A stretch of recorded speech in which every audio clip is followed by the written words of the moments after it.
Bonjour, je m'appelle Martine Durand-Gasselin, je suis verrier, souffleuse de verre à la canne, installée à Saint-Méloire-des-Ondes, entre Saint-Malo et Cancale, depuis 1988. J'ouvre mon atelier au public pour leur montrer mes créations. J'affectionne particulièrement l'art de la table, tout ce qui est gobelet, verre à pied, et puis je fais aussi des éléments de décoration comme des presse-papiers, des vases qui peuvent être des jolis vases ou des vases fonctionnels, les deux. J'ai appris mon métier au Danemark et en Suède, donc j'ai une ligne qui est plutôt épurée et par contre au niveau des couleurs je suis assez insolente et j'aime quand les couleurs sont gaies et joyeuses. La vie est trop courte pour s'ennuyer. Quand je me suis installée en 1988, il me fallait de la matière première. Et à 70 km de Saint-Méloire-des-Ondes, il y avait la cristallerie de Fougères, cristallerie de Haute-Bretagne. Donc je suis allée à la cristallerie de Haute-Bretagne et je leur ai demandé si par hasard ils n'auraient pas de la casse, comme on dit, du groisil, à me vendre pour mettre dans mon four. Et ainsi, pendant plus de 20 ans, je suis allée tous les mois chercher de la casse à la cristallerie. Et j'ai refondu le verre dans mon four de verrier. Donc en fait, une partie des pièces que j'ai dans mon atelier sont fabriquées avec du verre de la cristallerie. J'ai appris mes classes en Scandinavie et pendant 5-6 ans à Saint-Méloire, j'ai travaillé avec des Scandinaves. Et puis il me fallait quelqu'un qui soit là à l'année. Alors je suis allée discuter avec le chef d'atelier de la cristallerie qui s'appelait Monsieur Le Méchec. Et je lui ai dit, est-ce que vous auriez un verrier à me recommander qui pourrait venir travailler dans mon atelier? Et ainsi est venu Jean-Claude Irène. Malheureusement, la cristallerie a fermé il y a une dizaine d'années. Et donc là, vous savez, l'attirance du feu, chez un verrier, c'est à vie. Donc en fait, j'ai vu venir les verriers qui avaient besoin de voir le feu, qui avaient besoin de voir la matière incandescente, qui avaient besoin de sentir cette matière qu'on aime tant.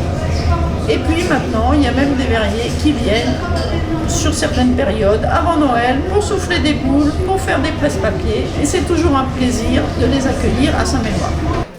Là, je suis parti pour faire un presse-papier. Je vais chercher une première pâte de verre que je roule sur le marbre. Et là, je roule sur de l'émail de verre de toutes les couleurs, que ça s'accroche bien au verre, j'en mets un petit peu partout. Bien que ça s'accroche, là on voit bien d'ailleurs. Et après, je revais au four pour faire fondre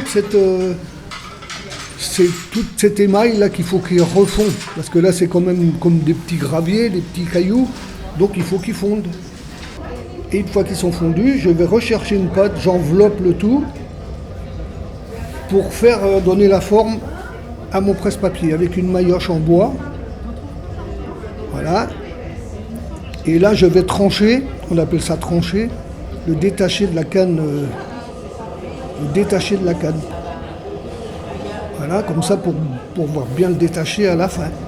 Et là, je vais lisser avec un journal trempé, bien lisser mon presse-papier, que le verre soit bien lisse, bien arrondi, bien lisse. Voilà, je roule. Et ben là, il est pratiquement terminé. Je retranche un peu pour pas avoir de mal à le détacher. Et puis là, j'ai plus à attendre qu'il refroidisse un peu. Et là, je mets en l'air parce que pour que ça s'affaisse un peu. Voilà, terminé. Presse-papier terminé. Il va partir à la recuisson.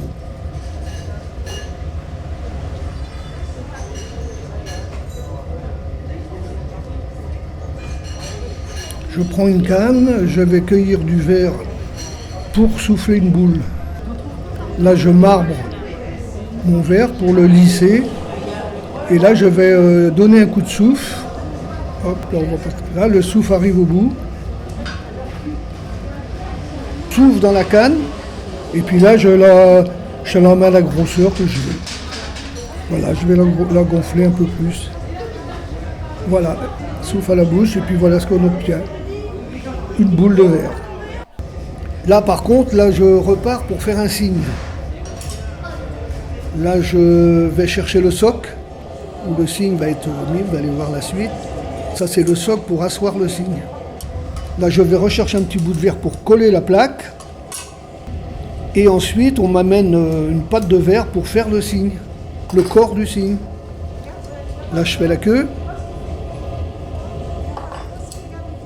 Là, je vais faire le cou du signe. On tire jusqu'à... C'est nous qui jugeons la longueur. Là, on donne la forme du cou. On va attendre que ça refroidisse un petit peu.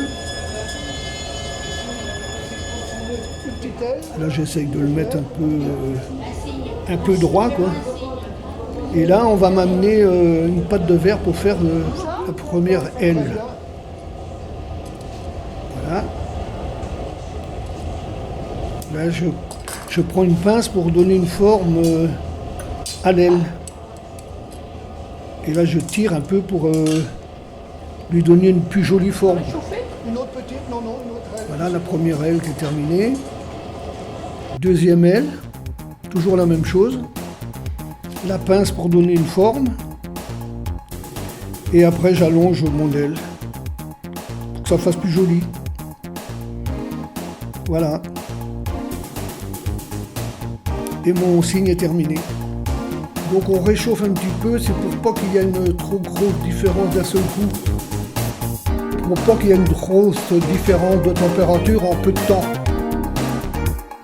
Et voilà, parti pour la récuisson.